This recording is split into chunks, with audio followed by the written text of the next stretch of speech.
Wu-Tang Clan, An American Saga, Season 2, Episode 9, titled Cream. Cash rules everything around me. Cream, get the money. Dollar, dollar bills, y'all. So listen, this episode centered around the making of Cream, the song, and also them shopping around looking for a deal. We got Divine, Power, and RZA going to different labels, taking label meetings, trying to get a deal. We see after the performances after the performance of episode 8, at the Fever, we see that they're sitting in the meeting with a guy who gives them a sword, and he opens it up and it has $100K on there.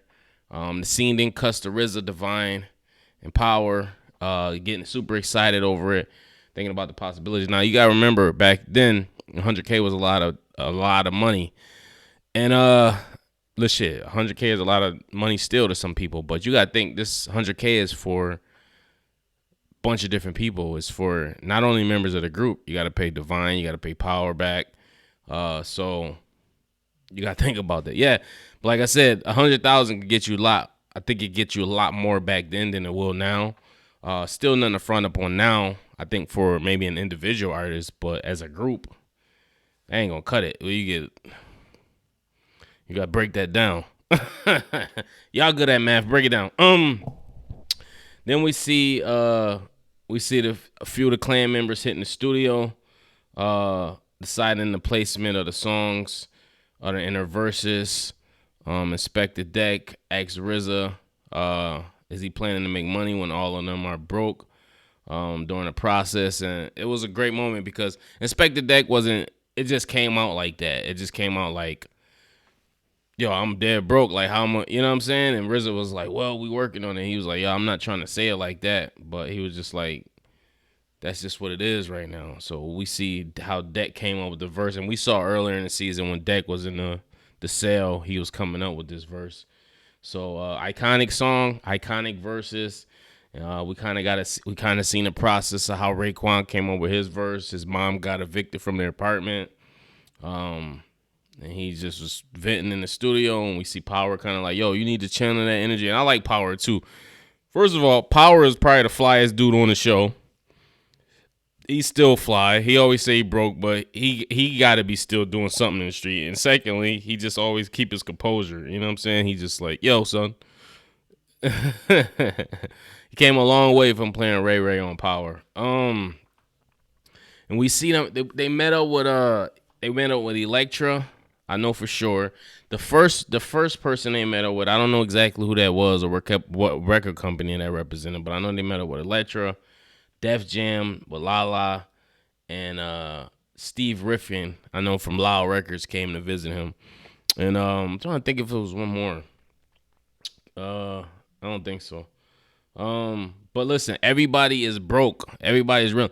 And you see specifically Raekwon, Ghostface, how they're dealing with being broke, and Divine too. Divine, we see how they're reeling from actually being broke. You know what I'm saying? So we don't see what Method Man's doing. You guys still hustling, getting his money, because hey, gotta eat. Bills gotta be paid. So I'm guessing Method Man might still be hustling for Divine, or I don't know. Method Man probably just got a good situation to where he don't really need to do anything. You don't know. They don't dive in deep with Method Man. That's one of the things I really don't like about the show. We don't learn too much about Method Man's personal life and well-being. Maybe it's just no story there, but you don't really learn too much about it. ODB is just ODB. He just hang around the life of the party. He doesn't really complain about being broke either. But you gotta understand, Def Jam was like the stable back in the day. All the hot rap acts were on Def Jam. So everybody wants to sign a Def Jam, but RZA's going into these meetings and he's wanting specific terms for these artists. And I remember he took the meeting with Elektra, and the guy was saying, well, we want to keep you creatively what you want to do, but we want to make you safe for the public. We don't want you to guys we don't want you to make people pay. We want you to make people feel safe. So he's like, maybe like a uniform, we'll have some dancers for you. Could you imagine dancers in the Cream video, or just dancers in the Wu-Tang video? Like, what? Like, what the hell? And then the first guy was just talking about a single, so I think that kind of eliminated him. He didn't want to really focus on the album. He just wanted to do a single deal, which he already did with the Prince Raheem situation, and we see how that worked out. Elektra wanted to change their image, which they wasn't really cool with, but he offered them $200,000. Now they was like, yo, we gotta take this. You know what I'm saying? Like, and they talking about it at outside, and we see Steve Rifkin keeps paging Power, but Power egging him because Steve Rifkin at this time is noticeably unknown. He doesn't really have much money to play around with, so he's not really checking for Steve Rifkin. Unbeknownst that Steve Rifkin has the passion that they want. The meeting with Lala we saw, and Lala is, I don't want to get into it, but we see the meeting with Lala, and she's talking all the right things. Talking about they want to go platinum. She wants solo deals, but she wants to have the exclusive rights to all artists. And RZA doesn't want to put all his eggs in one basket. He wants artists to be able to get money here, get money there, because listen, they might give you a certain amount for Wu-Tang, and then they think they could lowball a solo artist, maybe because Wu-Tang doesn't perform as well. So you could lowball this artist because, listen, well, you with the group, you didn't do that much, but if he goes somewhere else, they might see more value in meth, and he could probably get a bigger bag. And then it just give you more breathing room. You know what I'm saying? I understand where he's coming from with that. But Power and Divine didn't, and he didn't discuss that with them. So they kind of like, yo, what are you talking about? Like, what's going on here?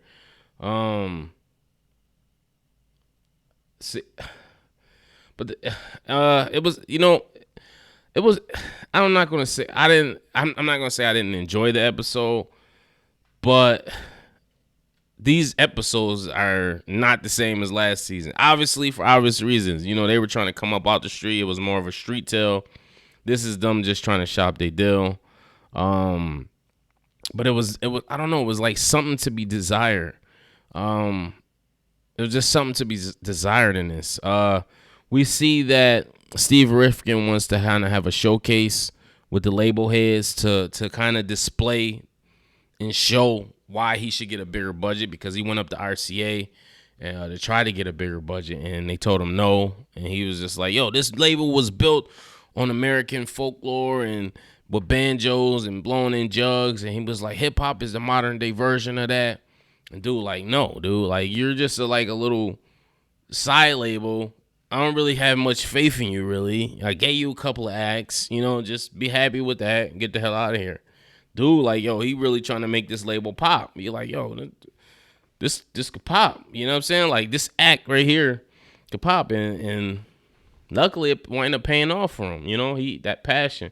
And I think RZA saw that passion. Even though he couldn't offer them the biggest bag, he had passion, and he really believed in them. And like you said, he gave them complete creative control over whatever they wanted to do, and said if they want to go to different labels, they could do that, which I read up before I did this video. Method Man got like 1 point something for his solo deal at Def Jam. So think about that.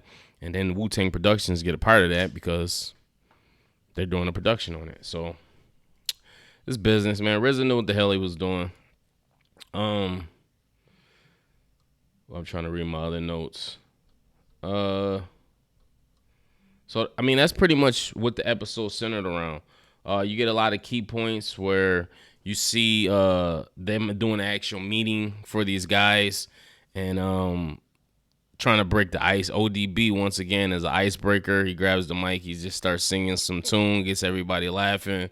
And then you see them performing. And then I'm like, oh, this is so cringy because these people don't get it. You see as they're walking in the hotel, they're looking at them funny and like, what are they doing there? Like they don't belong there. And it's just like, you know what it reminded me of? You ever see that video of Bobby Shmurda performing Hot Nigga for, I believe it was Epic. It was like his showcasing. and he's standing on the desk and he's dancing and doing all this, and everybody was just like, he was jucking and jiving. It was like, I love this energy, but at the same time it was just like why do I gotta do this? Like, you felt like ashamed for him. Like, why did he gotta do this? He's standing on the table and doing all this. It's like, but I understand, he trying to change his situation. He had to put on a show, but it's just like, dude, can't we just have a showcase like this? Let me perform on stage. I'm standing in desks in the office. I don't know. It just reminded me of that a little bit.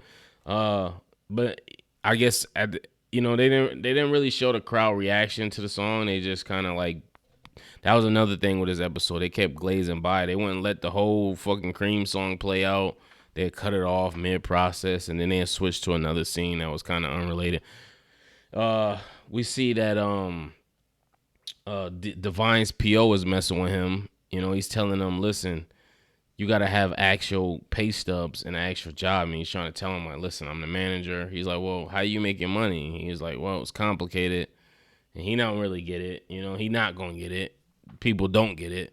I got a buddy that works on film sets, and he was trying to buy a house, and he's showing them his pay stubs, and they're like, well, what do you do? And he's like, I forget exactly what his title was, but they're like, well, it's like, it's not a job they're used to hearing. So they don't get it. You know what I'm saying? The tax person like, well, they think you falsifying some documents or something. He like, no. You got to understand, people don't have just the run-of-the-mill jobs. You can't just say, oh, I do construction, or I'm a cashier, or I'm a mechanic. You know what I'm saying? It's not like, some people just don't have those run-of-the-mill jobs. They have, different jobs, and these are the difficulties they have to deal with sometimes. So his PO's giving them hell. And what was the deal with the shot of the Kool-Aid or the lemonade being made? Like, what was the emphasis on that? I know it was a bonding moment before Divine and his sister, who was fine, by the way. Her eyes are so dreamy. All right, let me stop. Let's Dennis girl. Let me chill. But it was just like, what was the emphasis on that? And then at the end, he's like, this is good lemonade. Who made this? I did. Divine, you didn't make the lemonade. She made it. You went in there and stirred it 2 times. Stop lying. Other than that, trying to think what else happened. I like the scenes that they had of RZA playing chess with himself, like different versions of himself. With the current version being like the more smarter and strategic. So you got RZA from the hood. You got Bobby, Bobby versus RZA. Then you had RZA versus Prince Rakeem. And then you had him playing his younger self, who really didn't know how to play chess. But he beat both of them, which shows like he was wiser and smarter. I'm guessing that's what it symbolized, that he was wiser and smarter than the previous times. Trying to think what else happened. Oh, man. They get the hotel room, man, and they completely demolish this thing, man. They they got fire extinguisher. They doing everything they supposed to be doing. I wasn't mad at that at all. I'm like, yo, they young. They don't get hotels and shit like this no more. They from the hood. This is exactly what they should be doing. That's what the label hood should have chalked it up as that. Like, oh, they having fun. Like, okay, they got that young energy, but like I said, different times, different day and ages, man. What Travis Scott saying in one song, he said, fucking up my rooms, I've been racking up incidentals. If you don't know what an incidental is, that's when you do something in the hotel room, they charge you. It's called an incidental. But yeah, I always remember that sign. He said, fucking up my room, I've been racking up incidental. Chefing up a tune, I've been cooking up instrumentals. Fuck with Travis. But the label head is completely like, yo, this is crazy. I'm not giving you no more money. Especially after paying for this hotel room. And Steve he just fucking throws the chairs down and gets all mad. Like, man, you just don't get it. Like, he's very visibly frustrated. You know what I'm saying? And dude, like, nah, man, they spraying fire extinguishers. It ain't no fire. I'm like, this is crazy. During that little whole melee, Dennis sees a couple coming out. Lady had a diamond chain in, and he goes and they leave. She puts the chain back in the room. They leave. He breaks in the room, steals the chain. I guess that just symbolizes like, yo, I gotta get it how you get it, still how I live. Because listen, man, you putting in all this work. I know how that is too. When we were doing the music shit, and it was just like, yo, we was all together. Like I had a fire squad too. We was all together, but it was like no money coming in. You know what I'm saying? So eventually, everybody start fading out. You know what I'm saying? And when the money came in, me and Ben Street stuck with it. You know what I'm saying? Like me and my boy Ben Street stuck with it. We was putting our bread up, but it was just like we both was doing things to bring money in. You know what I'm saying? And we was doing what we needed to do. But it was just like if they could have stuck around just a little bit longer, you know, that money could have been reciprocated into them. But it is what it is, man. We had a sweet team now, man. One of them now is an addict. I heard he's addicted to something. And then the female we had, she got a whole bunch of issues going on. But anyway, yeah, I I dug the episode. Of course, I like it because it's Wu-Tang. But these ain't like last season's episodes. You know what I'm saying? Like they not wowing me. They like, okay, that was good. Okay. It's not wowing me though. Like, and it's these situations that they're telling, they could be done like way better. You know what I'm saying? Like it could be told like way differently. And it's just like, this is kind of like, I don't know. I don't know if I'm verbalizing it the way I'm thinking it. You know what I'm saying? Like, but a lot of people feel me. As far as you guy wind up getting arrested too, and I'm like, dude, all he did was open his trunk up, and like, why he just run? Like, I would have just ran back in the hotel or something. And then we don't see the cops in them, but the trunk is closed. All he could do is got some weed on him, and I know back then weed was a big deal, but it's just like, I don't get it, man. I don't know, man. The makers, like the previous episodes, they try to balance the hustle of Wu-Tang Clan members with the personal tragedies, while all of them are working hard to get a record label deal. And they got to fight the inner demons. So, I really like that episode. I'm trying to think if it's anything else I left out. Chester scene, label scene. That's pretty much what it was. It was just them going to different labels and whatnot. We see Dennis give the money to his girl. She asks him where he got the money. And listen, man, they completely got rid of the mom character this season. Like, they said, Erica Alexander, we don't need you for this season. And she's such a great actress, too. That sucks. But, they had to make room for other casting characters. Hopefully she'll come back next season. We get to see her. But, man, they got rid of Bokeem Woodbine. Come on now. Bokeem is a legend. And listen, who liked how always wanted to know how Meth came up with that hook, man. And I remember reading how he said that's something they used to say around his way, and he just put it. But just see him Cash Root, and Dave East so damn cool. Dave East so damn smooth, man. He just be in his own little world, man. He's like, man, I eat some foul, son. I gotta go lay down and shit. Dave East is New York for real. He really, you know what I'm saying? I don't know who from the cast is really from New York. I know he's really from New York, so he's straight New York, man. He got that. He just embodies that, man. That's just how I always see Dave East act, and I think they did a good job playing Method Man. I just wish they would explore his character a little bit more, because Meth is a Wu-Tang favorite. You know what I'm saying? But we understand this is RZA's story, so he gets the maximum screen time. But I think they all shine in their respective roles. Shameik Moore is probably the one who surprises me the most, because I watched him in Dope, that movie Dope. If you've never seen that movie, that's a classic, one of my favorite movies. Did a great job about him and the three kids. They got A$AP Rocky in there, and they get caught up in some stuff. So, and then he played Miles Morales. He voiced Miles Morales in Into the Spider-Verse. So seeing him come into this was like, you know what I'm saying? Because at first I didn't even recognize him. I'm like, that's Shameik Moore? So he's impressive too. And he playing Raekwon. You know, Raekwon is, if you've ever seen Raekwon, he's a straight New York. He embodies that of the city. Like, you know what I'm saying? Like, this how he be talking. So I think they all doing good jobs. This episode was mid. Didn't wow me.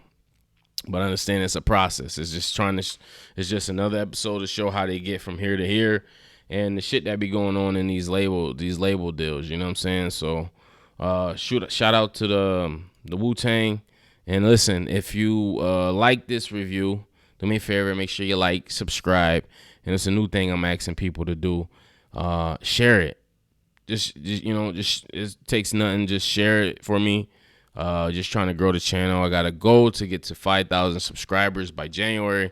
So if you can help me do that, I would greatly appreciate it. I will be doing a merch giveaway when I do hit 2,000 subscribers. So let's keep the ball rolling.